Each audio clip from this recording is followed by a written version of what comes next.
Hi, I'm Michelle. And I'm Dion. And this is the first video of 2 of the 7 passes we did in the Lake District. Yeah, so the videos are a bit long. We couldn't fit all 7 into one video, could we? We couldn't, but we managed to fit the ride into one day. We did. So this is Wrynose Pass, and today was just beautiful, wasn't it? Absolutely gorgeous. Yeah, absolutely amazing day. So Wrynose Pass, thanks ChatGPT, comes from Wrynose. I probably pronounced that completely wrong, but Wrynose, which is a Norse word meaning stallion's head, because Viking influence is obviously strong in the Lake District. Why would they call it a horse's head? Stallion's head. Stallion's head. Maybe on an old map it looks like a stallion's head or something, or maybe, I mean, in the olden days they didn't have motorbikes up there, so they would have had to walk up the pass, maybe drag a cart along with them, or so maybe by that point they Maybe were, not just the head though. I don't know. Do you want to chat GPT that one? I will chat GPT that. I have no idea why. The amount of times we'll come back from a motorcycle trip and I've got a list of things in my head that I'm going to Google when I get back in. Yeah, so this is this pass reaches a 25% gradient in some parts, so it's not the steepest pass we did in the day, but it is fairly steep, but just beautiful, just an interesting ride. This was my favourite pass I think that we did, certainly this video anyway. I just loved the curve and the views everywhere were fabulous. It was really, really nice, although it's not until we've watched this video back that I know it's now not Wrynose Pass. As in the animal. As in the animal. Because that is what I thought it was and where I thought we were going. But we didn't see any rhinos. We saw sheep and cows, I think, not on this pass, but we saw cows. Yeah. But those were the only animals we saw. Now I would say that it's not really what it says on the tin if you haven't seen any rhinos, except for it's not actually Wrynose Pass, so no stallion's heads either though. No stallion's heads either.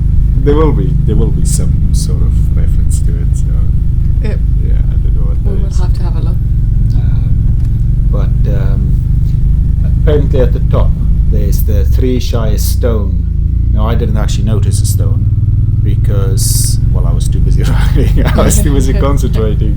But that was the historic meeting point of Lancashire, Westmoreland and Cumberland. So back in the day, that's where the 3 counties, maybe the Roseman counties, would have come together. Interesting. Yeah. But yeah, I did love this pass. First one of the day, and it just sort of led us in nicely into the other ones. Yeah, I think that's the thing, isn't it, actually? It's kind of preparing you for where you're going. For what's to come. Yeah. Yeah. So a nice little taster of that, but it was definitely my favourite one. It's quite a long one as well, actually, isn't it, though?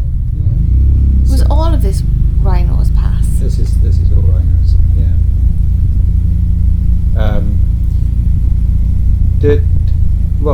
Did we set out to do the mountain passes, Michelle? We did not set out to do the mountain passes, but as you said, it was a brilliant day and you can't want to be anywhere else. So we'll just rephrase, actually, this is our first of 2 videos of our walk around the Lake District. Yeah, so what were we supposed to do, Michelle? What was the plan this day? We were supposed to go for a nice walk, so a trip round on the bike to the lakes. We're going to stay overnight. We managed to get a lovely hotel in Ambleside that would allow us to keep our bike gear there the next day, so we could actually go for a walk, and it was the Fairfield Horseshoe. Yeah, Fairfield Horseshoe. Yeah, so I think it was going to be about a 4 to 6 hour walk. Well, actually, I know it was a 4 to 6 hour walk because we've since done it. We've since completed it. But it did not quite go to plan. Yeah, so we were getting up in the morning, getting ready for the walk, putting all our gear on. Right at the end, one of the last things we did, of course, put our shoes on. We're all packed up at this point and we're all ready. Yeah. It's going to be a brilliant day of walking. The sun is shining, and I sat down to put my shoes on and then realized that actually I don't wear a size 7. Somebody, I don't know who, might have packed the wrong boots. And so we couldn't go for the walk, and I wasn't going to do it in my bike boots, because when we walked in Harris I realized that wasn't a good idea to do a long walk in the bike boots. And so Well, I think you just didn't want it enough. well, I mean, I think I've been caught out now. Yeah. So we then decided, well, we're in the lakes, the sun is shining, blue sky, we've got a motorbike, what else is there to do? Yeah, you did take that better than I would have taken it actually the other way around, I think. But that's Probably. because you got a full day's worth of riding out of it. Yeah, I had something else to look forward to. Yeah, and it was actually, it did work out well, although all of our bike gear was in a locked reception where we'd had to leave it the night before because they weren't going to be up early enough for us setting off. So we did have to wait a little, but it did give us a chance to plan a route. Yeah.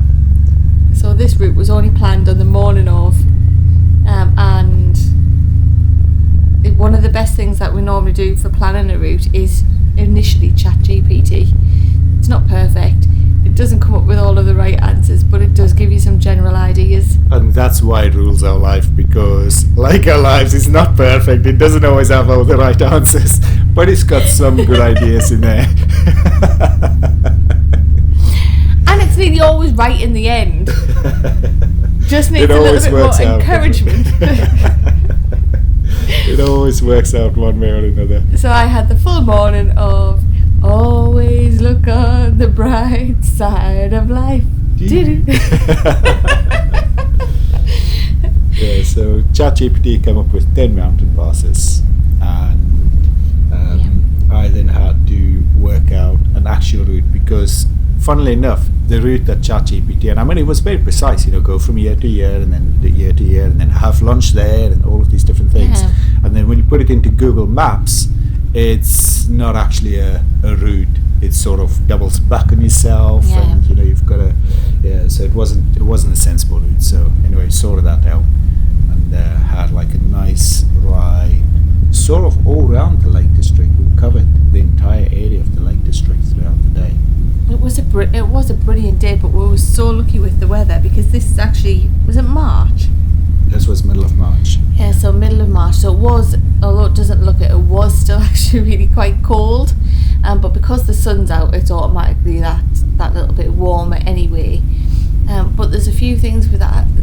A lot. We obviously go riding throughout the winter, on all year round, and as much as it is nicer when it is warmer, no two ways about it, it is. But the roads are clearer when it's colder. Yeah. There wasn't. It was the best time of year actually, because there was some traffic, but not as much traffic as say now, where we're in the middle of April. Yeah. And if you were to go to the lakes today, I bet you the roads are going to be clogged up. Oh, they would, absolutely. Yeah. So you can see the roads starting to get worse now. Yeah. But so this bit's coming up to the highway of hell then at some point. the highway of hell. Yeah. Yeah. It's starting to prepare you now that actually these road surfaces are pretty dire. Well, these roads were made in the Roman times. They haven't resurfaced them since. Yeah, I think they might not have. They have not. Yeah, I think they might not have. Wrynose wasn't as bad as Hardknott. It wasn't, but you can see it's starting to get worse. Yeah, Hardknott was pretty bad in places. Those views though, wherever you go, it doesn't ever look steep when you're watching like videos back though, does it? It's certainly not as steep as the reality. No, Yeah. the video doesn't do it justice. Yeah, no, the video doesn't do it justice. But being out there on that morning with a clear sky, sun shining down, even though it was still a little bit chilly, on the bike, little traffic, it just felt amazing. It just felt free. It did. And that's how I always feel on the bike generally, but especially there, where it was just, you were in the mountains, and it was just the perfect place to be. It was absolutely gorgeous, and I think, you know, that's where a trip that could have gone so badly wrong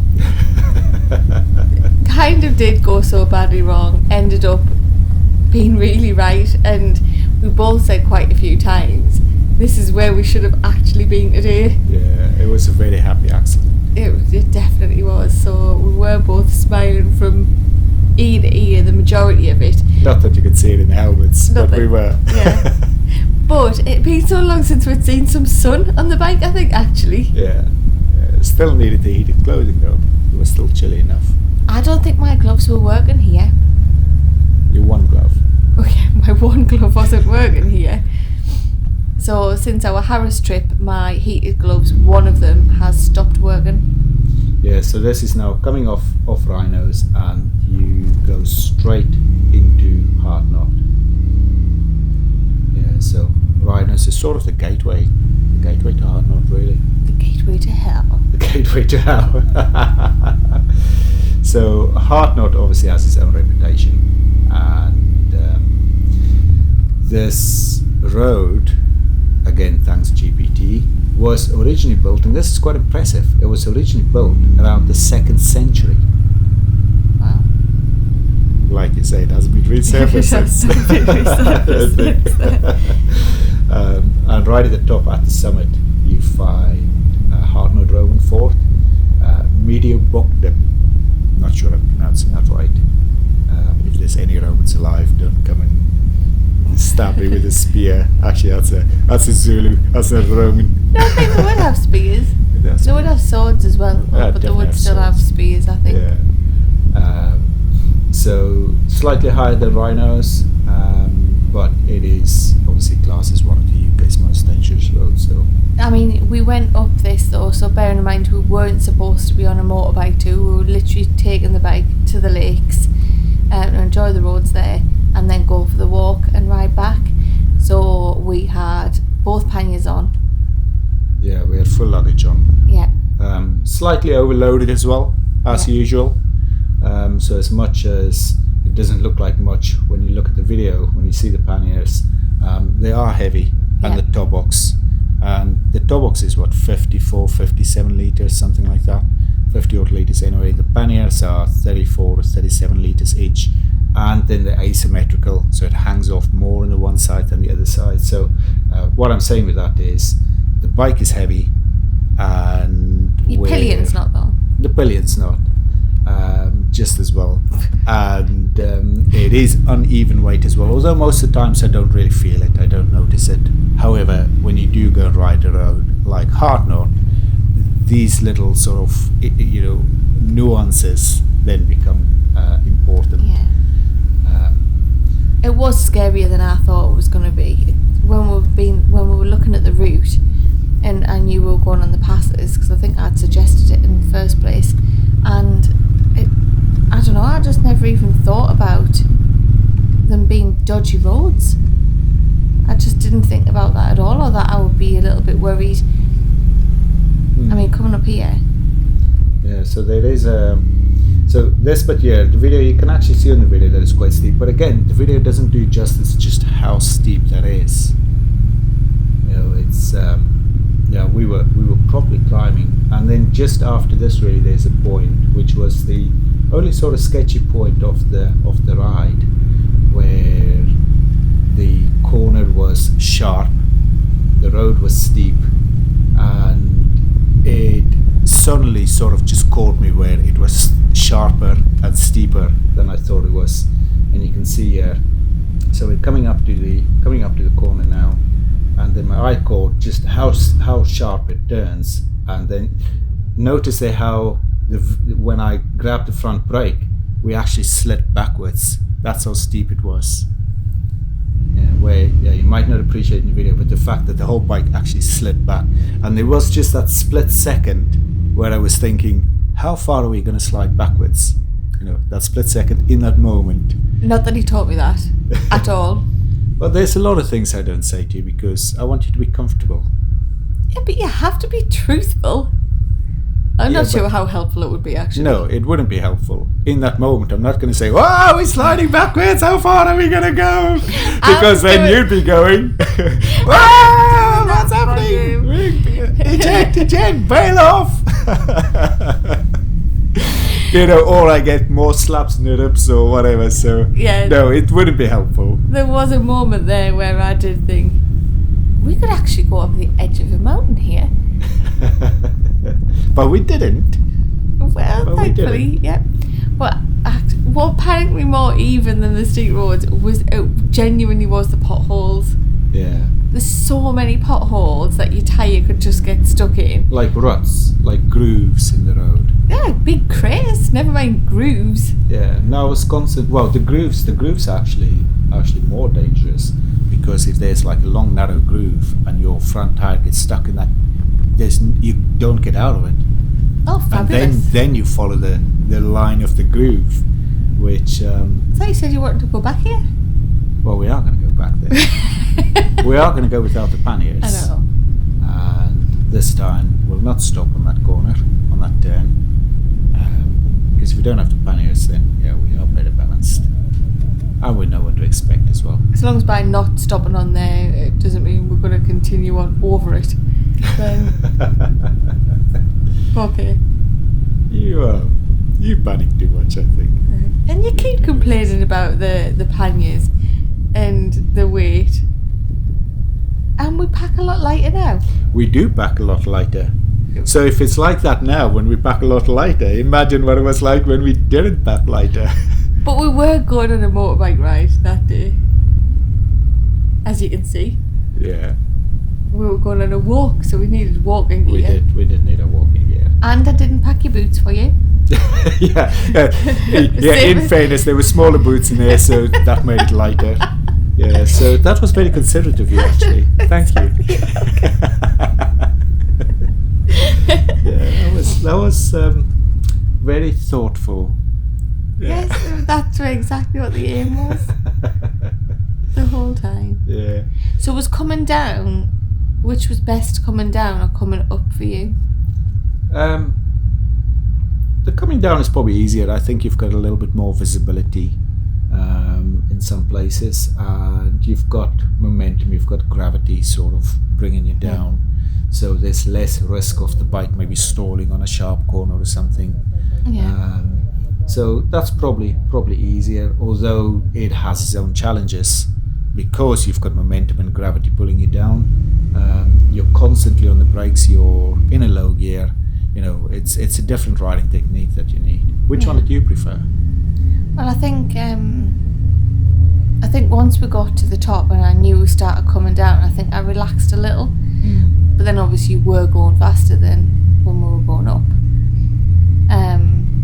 And it was only the potholes I was worried about. I think if the road was better, because I was just worried every time that when you're going round a corner, round a bend, you didn't know what the surface was going to be like on the other side of that bend. So I think if the road was better, I would have absolutely loved it. But I think I was still a little bit nervous.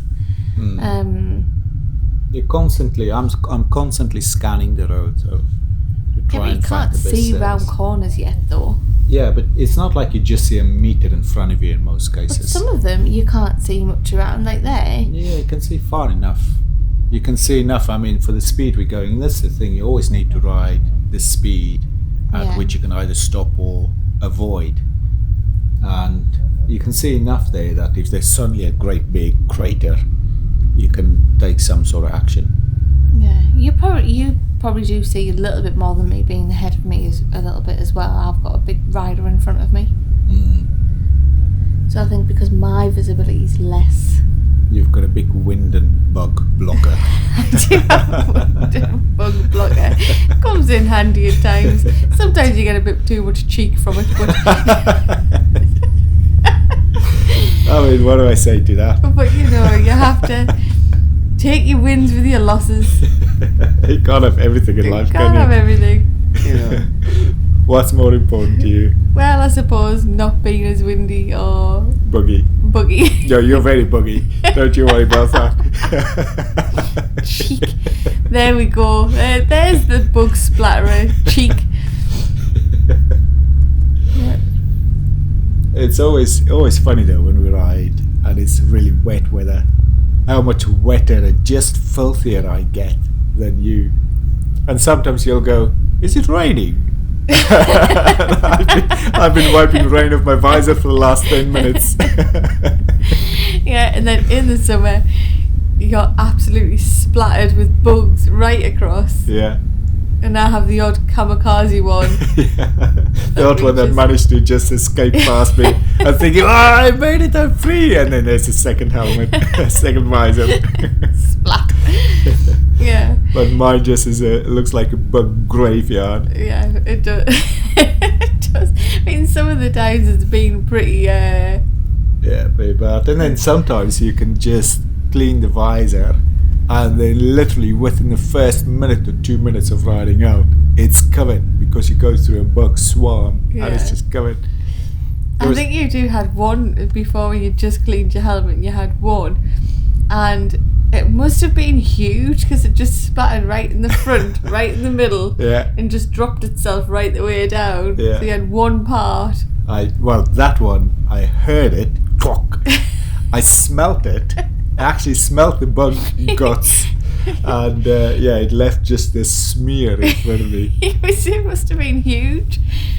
There was the one ride actually where I went out with a mate and you weren't there, and we came back from Whitby, and we rode through a swarm of bugs, and it wasn't just our helmets, it was like everything, our bodies, our bikes, our helmets, like literally everything was covered, him and me, like absolutely covered. I was wiping bug juice and guts off my suit. I do remember, actually. I do remember. It was, yeah.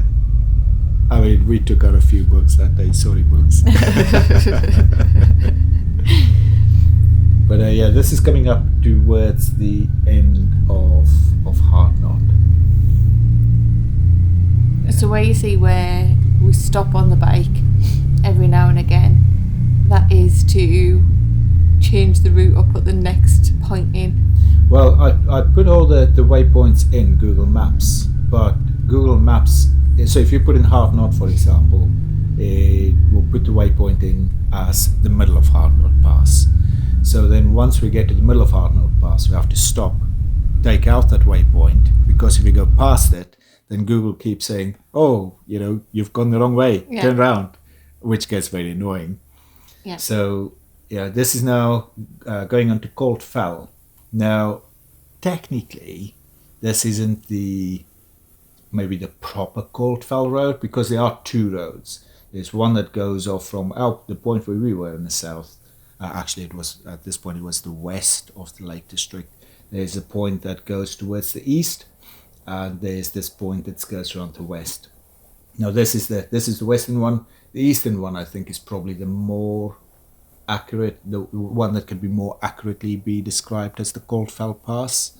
However, this road still skirts the fell and is still a really nice road if you don't get traffic, because it's just open, it's just long, it's just sort of free.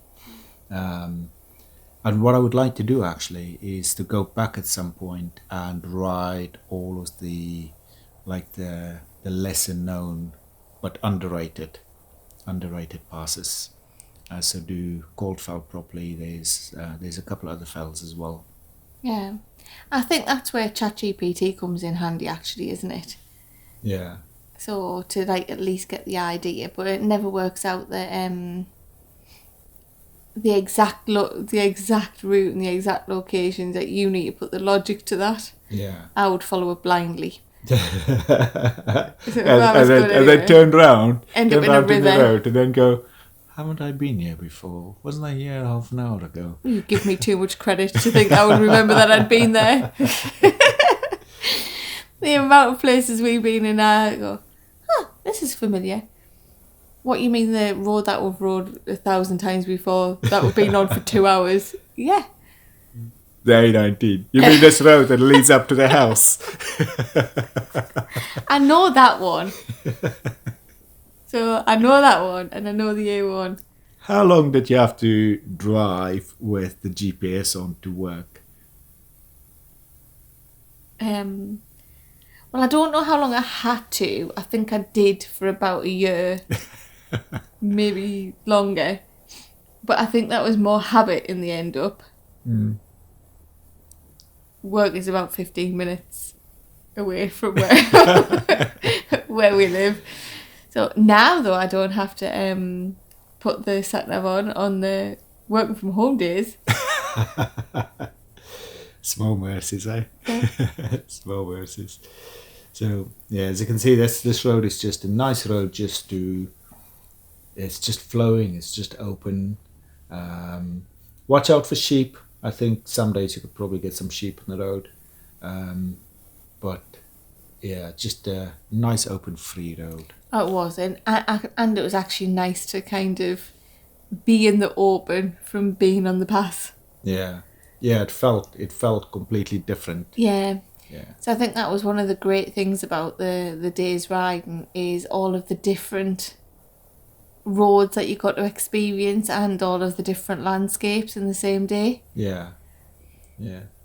The Lake District is a beautiful place, and when the sun is shining and the sky is blue, it's just immense. It is absolutely gorgeous.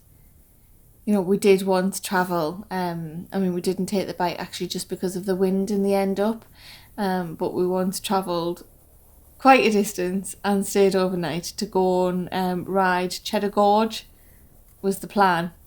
And then the night beforehand, we started getting weather warnings for wind. Now, we have been out in some strong winds, but this was starting to get a little bit extreme. I think even you were a little bit anxious about it, saying, well, you knew how uncomfortable I could sometimes be in the wind, saying, if you want to take the car, we will. And me saying, well, it's up to you, what do you think? And you're saying, well, I would still take the bike at the moment, but you might not be comfortable, so whichever. But luckily, in the end up, we did decide to take the car. And it was one of those times where where we went was the worst wind in the country. Yeah, it was a red weather warning for wind. So we actually got the text message to say, don't go out, you might die. And we were nearly on a bike. The government alert message actually went out. It did, yeah. And so we had taken the car. We still thought, well, we'll still drive around Cheddar Gorge. And it was really nice. Well, it was Cheddar Gorge. Yeah, it's a landmark. But there's about 10 seconds of it. There's about 10 seconds of it, yeah. So that 10 seconds of road is brilliant. But there's many times since we've been in the lakes or we've been in Scotland. Yeah. And you think the amount of travel we did for Cheddar Gorge. Yeah. But it was still a nice experience. But yeah, being in the lakes or being in Scotland is just different. Would you think to go back there with the bike though? Now that you've seen it in the car, would you want to go back on the bike? I would go back on the bike, but not just to go and see Cheddar Gorge. Like all the motorways to get there. Well, no, I'd want to take the back roads. I wouldn't want to just go motorways there. I think a lot of it is motorways though to get there, isn't it? Well, you can do back roads, but it is quite far, so it's a full day riding just to get there. Otherwise, yeah. But yeah, on that trip, so we're comfortable being out on a bike in probably up to about 50-55 mile an hour winds, which we've been out on the bike. Yeah. So that's probably the upper limit of what we would ride. But this particular night, it was just over 70 miles an hour. The winds were forecast could be up to 80, but we had it just over 70 miles an hour. And the little cabin we were staying in, the entire cabin was actually rocking. It was moving. It was rocking. It was, There was plates moving during the night. Yeah. You know, glasses.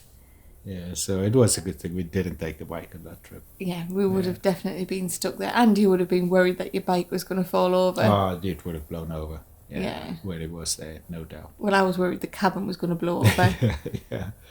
It was probably blown away, the bike. I think you even worried about that at times. In fact, actually, the owner came out and did say if we felt more comfortable being in the house, in their house, that to come in and stay in their house. Because I think she was actually even worried that the cabin might I think she was, blow over.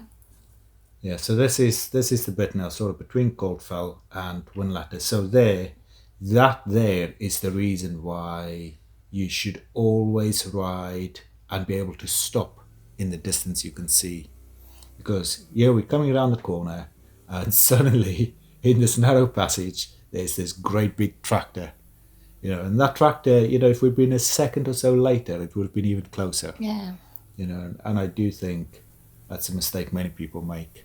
They're not able to stop in the distance that they can see.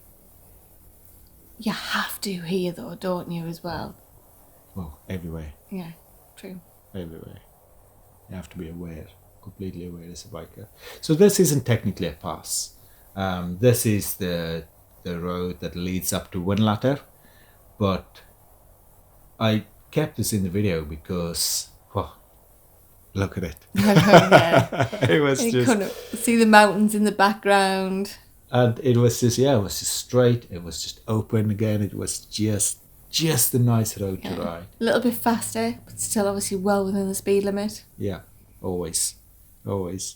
And the whole day was just immense. It was. And we did things a lot quicker than usual. So normally we'll go somewhere and now we have to put a lot of extra time on because we know we stop and the amount of layers that we usually have on might take about 40 minutes to go through. Go for a quick wee with the layering up and layering down. So this being one of the first warmer days that we'd had, we actually did it in so much better time. Yeah. There wasn't that many cars on the road because it was supposed to be really cold. I don't think it was forecast for sun. And it was forecast of blue sky. Was it? Yeah, little cloud. Yeah, It was. And then, we just had to stop right by a lake for a quick drink. And we didn't have to stop for a cup of coffee to warm up and wring our clothes out. It was nice not to have to try and dry off every 10 minutes. Yeah, but it was gorgeous. I mean, you can see here. Do you remember that ride to Ness Point? That's exactly what I just thought of there, where we talked about wringing clothes out. Okay. That was Boxing Day night. And you just said to me, do you want to go on an adventure? I said, yes. Oh, you can see the lake behind there. Yeah. Yes, why not? What do you have in mind? Why don't we go down to Ness Point? We'll ride overnight and we'll go and see the sunrise in the morning. And so it's about a 7-hour ride or something, if memory serves, without stopping? Yes. And we'll have a couple of hours sleep now. So this was like 5 o'clock in the afternoon or something. Yeah. Have a couple of hours sleep now, and then we'll get up and we'll set off and go. And it was Boxing Day. You'd only had your bike 2 months as well, so this one, yeah. Yeah. So then we set off, and it was torrential rain. Yeah.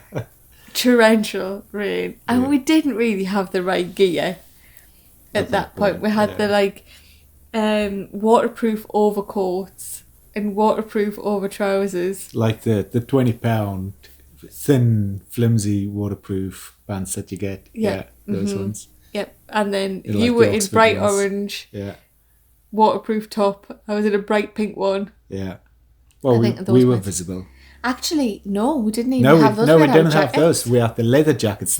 We did have the leather jackets. Yeah. We did have the 20-pound waterproof pants. Bottoms, but we didn't because the jackets were supposed to be waterproof. Yeah. But then actually, it turned out they're not so much. Yeah.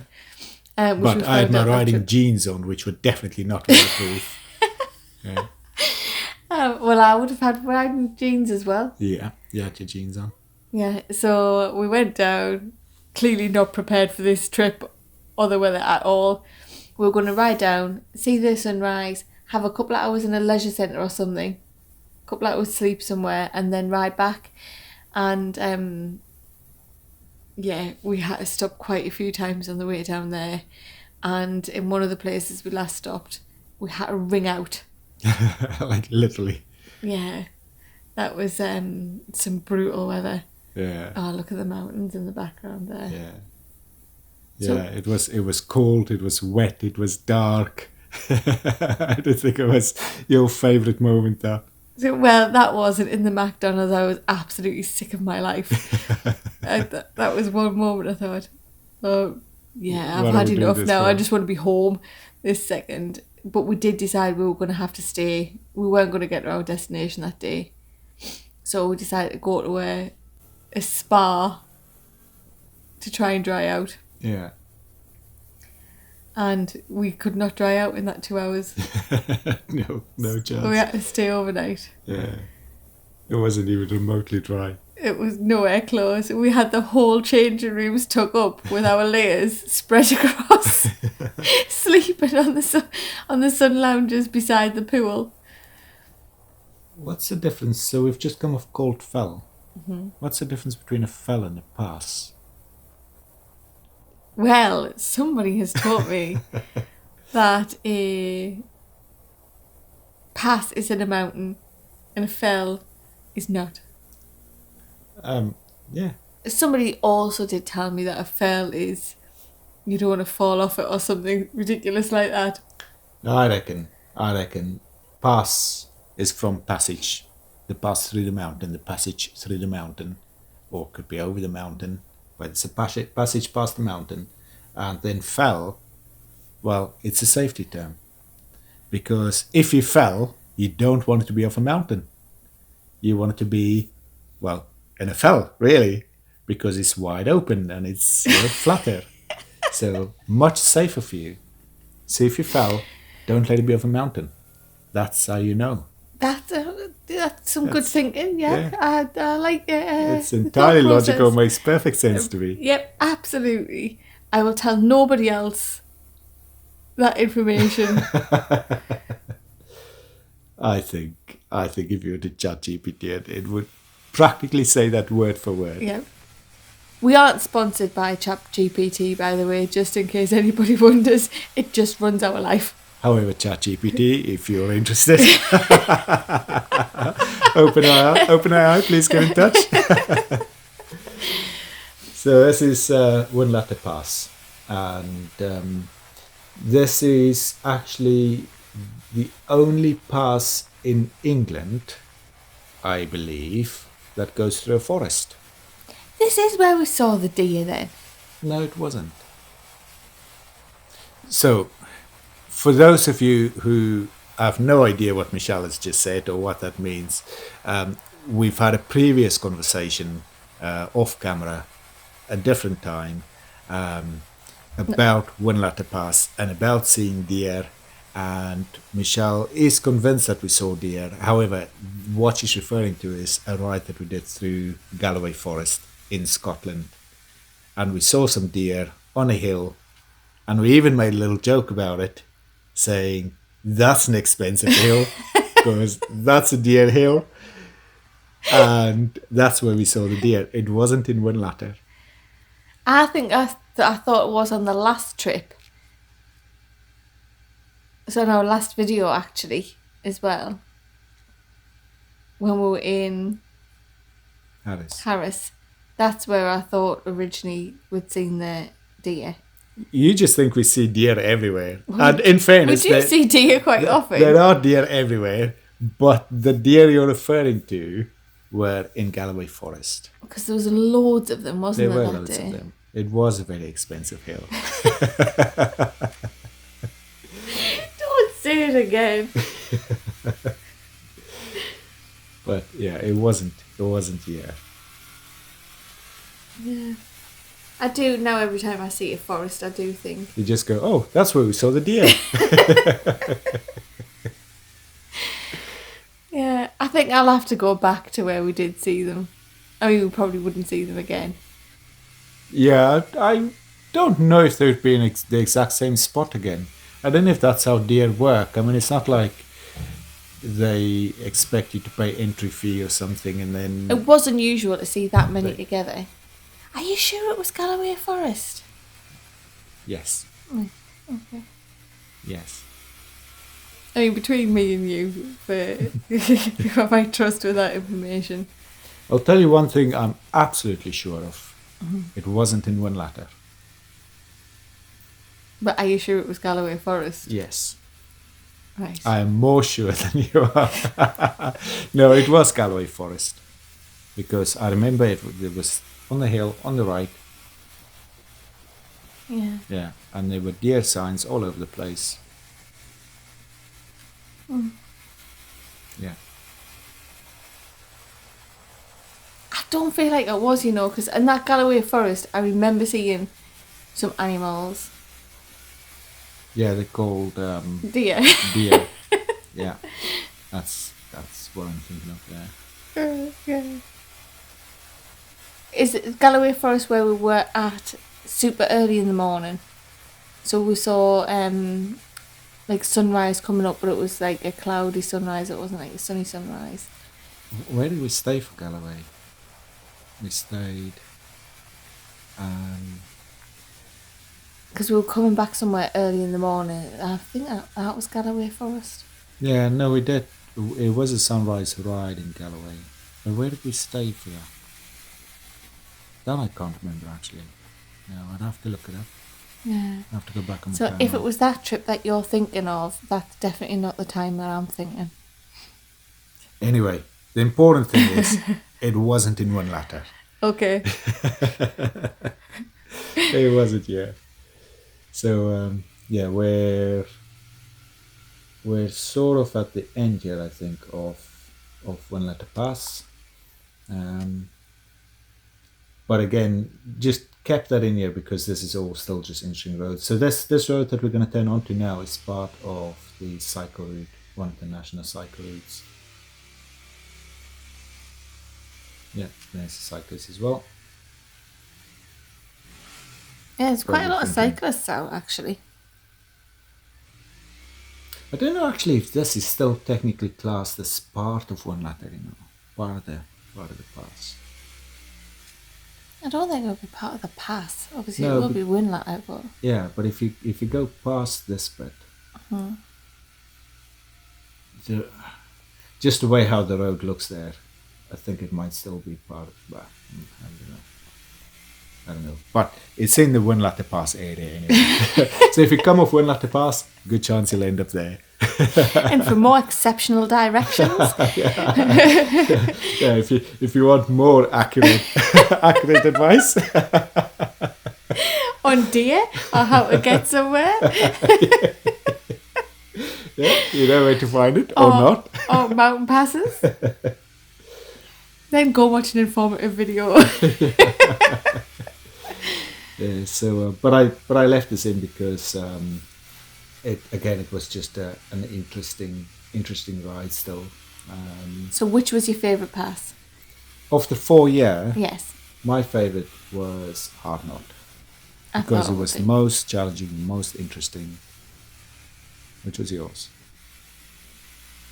The rhino one. The rhino one. Even without the rhinos. Rhinos. Because it was closer to Hardknott in sort of feel and stuff. So, Yeah, I think so. So it was challenging and interesting for you, I think, without being too much. Yeah, I think it was just the right amount, I think, that one. Yeah. And I think if they resurfaced the road at Hardknott, I would like that one. It'll make a big difference if they... I think it would. Yeah. Yeah, absolutely. It would make a massive difference. But then they'd probably be encouraging more bikers to be on it. Yeah.